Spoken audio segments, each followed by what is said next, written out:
بسم الله الرحمن الرحيم الحمد لله رب العالمين والصلاة والسلام على رسول الله وعلى آله وصحبه وسلم تسليما كثيرا. Qu'Allah accepte notre jeûne et notre prière. On poursuit cette parole spirituelle du vendredi consacrée entièrement au jeûne du mois de Ramadan. Comment réussir son jeûne? Eh bien selon le bon vouloir de Dieu. Ce qu'on appelle as-sirat al-mustaqim. Ihdina as-sirat al-mustaqim. Selon le bon vouloir de Dieu et en suivant le modèle du prophète alayhi salatu wassalam. On a vu la dernière fois que avant de jeûner, il faut d'abord se poser la question du pourquoi je dois jeûner. Parce que Dieu s'adresse à des croyants. Donc il faut avoir la conviction que Dieu me demande de jeûner pour un objectif précis, pour mon intérêt. Donc la'allakum tattaqun, pour vivre à côté de Dieu, pour permettre à l'âme de vivre dans la proximité de Dieu. C'est ça, taqwa dans ce verset. Parce que nous sommes corps et esprit. Bien sûr, il ne faut pas mortifier le corps, il ne faut pas négliger le confort matériel, mais il ne faut pas oublier d'autres dimensions métaphysiques et l'esprit qui a besoin d'être à côté de Dieu. Donc le jeûne est une pédagogie qui nous permet de ne pas se laisser absorber par le monde matériel. Surtout les excès dans le domaine des désirs et l'excès dans le domaine des passions. Donc ça est la question du pourquoi. Maintenant, on va voir aujourd'hui la question du comment. Comment doit-on jeûner? Parce que le comment, ce qu'on appelle les rites, est défini aussi par les textes, par le Coran et par le prophète alayhi salatu wassalam. Surtout dans le domaine de l'ibadat, dans le domaine du culte, la prière, le jeûne du mois de Ramadan et le pèlerinage, on n'a pas à inventer de nouveaux rites. Ce sont des rites universels qui sont valables tout le temps. Qu'on soit en Europe ou en Afrique au 6e siècle, au 21e siècle, le rite ne doit pas changer parce qu'il a une dimension métaphysique qui nous échappe. Eh bien, il faut respecter le rite du jeûne. D'abord, le mois. Shahru Ramadan, alladhi unzila fihi al-Qur'an. Et après, Allah subhanahu wa ta'ala nous dit, toujours dans la même sourate 2, فَمَنْ شَهِدَ مِنْكُمُ الشَّهْرَ فَلْيَصُمْ. Donc il y a un jeûne durant un mois qui s'appelle le mois de Ramadan. On ne jeûne pas le mois de Sha'aban, sauf le jeûne facultatif. On jeûne le mois de Ramadan. Donc c'est un mois linéaire. Donc on peut déterminer le début du mois de Ramadan par des calculs astronomiques. Donc le mois de Ramadan, pendant une journée de l'aube jusqu'au coucher du soleil. وكلوا واشربوا حتى يتبين لكم الخيط الأبيض من الخيط الأسود من الفجر. Donc de l'aube jusqu'au coucher du soleil, voilà pour le temps du jeûne du mois du Ramadan. Après, Allah subhanahu wa ta'ala nous donne des dérogations. فمن كان منكم مريضا أو على سفر فعدة من أيام أخرى. Sourate 2, verset 184. Quand on est malade, ou quand on est en voyage, ou quand le jeûne devient pénible. Il y a aussi des personnes âgées qui ne peuvent pas jeûner, il y a aussi des gens qui sont malades d'une maladie incurable, il y a aussi parfois un travail professionnel pénible. On a aussi des dérogations. Et le jeûne est meilleur. Et puis cette règle canonique importante par rapport au rite, qui est une règle paradigmatique,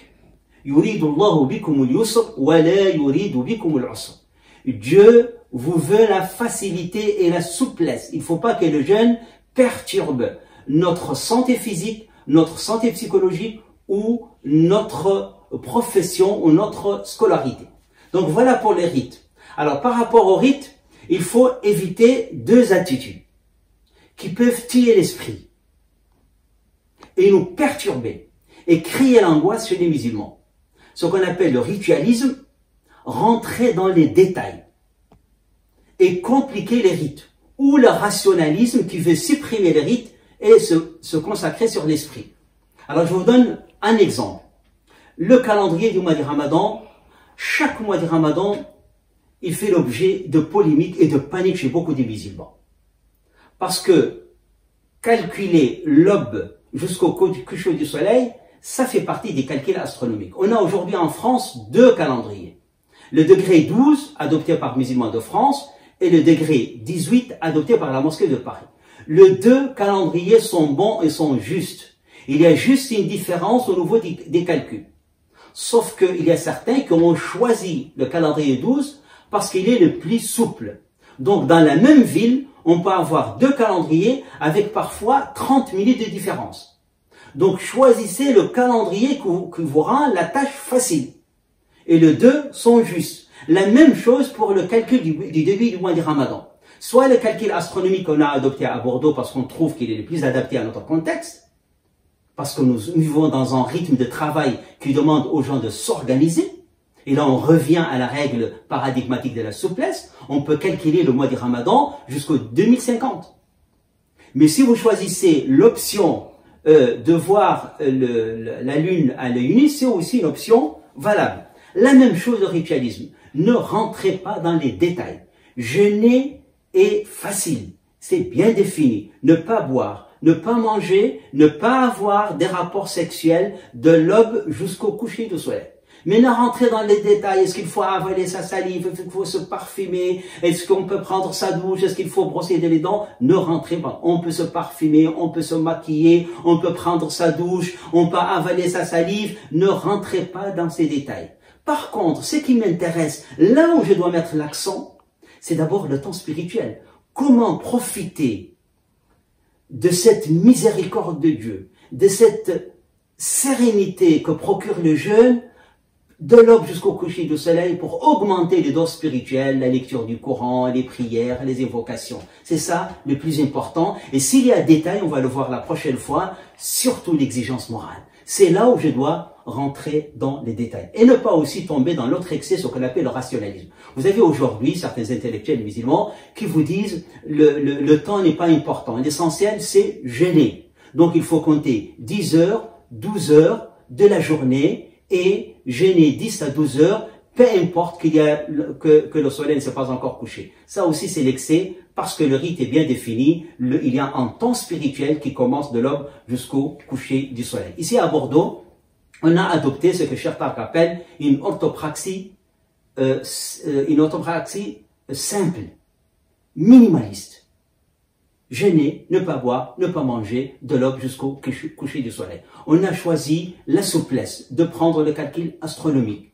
Ce qu'on appelle aussi, dans la transmission des rites à nos enfants, la pédagogie de l'essentiel. L'essentiel, c'est d'abord de jeûner et ne pas rentrer dans les détails. Après, pour réussir son jeûne, il faut d'abord procéder, ne pas oublier les objectifs, procéder par étapes. D'abord, découvrir, renouer avec cette part légitime de notre animalité. Oui, il y a une dimension animale à nous. Les animaux ne mangent que quand ils ont faim. Et ils ont des limites. La même chose pour l'homme. On doit apprendre à travers le jeûne de ne manger que quand on a faim. L'excès de la nourriture n'est pas bon. N'est pas bon pour la santé physique et n'est pas bon surtout pour la santé spirituelle. Apprendre des animaux. وما من دابة في الأرض ولا طائر يطير بجناحيه إلا أمم أمثالكم. Les animaux sont des communautés comme vous. On doit apprendre d'un animal. Après, on se distingue de l'animal par cette volonté et cette liberté de choisir, de ne pas boire et de ne pas manger. Et s'approcher un peu du côté angélique. Comme nous dit le prophète d'ailleurs, alayhi salatu wassalam, que trop manger, c'est pas bon. Ni pour la santé spirituelle, ni pour la santé physique. Et quand on est dans la difficulté, quand on est dans la contrainte, eh bien, il faut prendre la dérogation. Tout est résumé dans ce verset de la sourate 2, verset 72. Ya ayyuhalladhina amanu rka'u wasjudu wa'budu rabbakum waf'alu al-khayra la'allakum tuflihun wajahidu fillahi haqqa jihadi huwa ijtabakum wama ja'ala alaykum fi ad-din min haraj. Donc on doit prier, on doit jeûner comme source d'adoration, la'allakum tuflihun, le salut sur terre et dans l'au-delà. Wajahidu fillah, on doit faire l'effort de jeûner. Mais si on n'arrive pas, eh bien, on a la dérogation parce que Dieu nous veut la facilité et la souplesse et notre intérêt sur terre et dans l'au-delà. La prochaine fois, on va voir la dimension morale du jeûne. Walhamdulillah, wassalatu wassalamu ala rasulillah.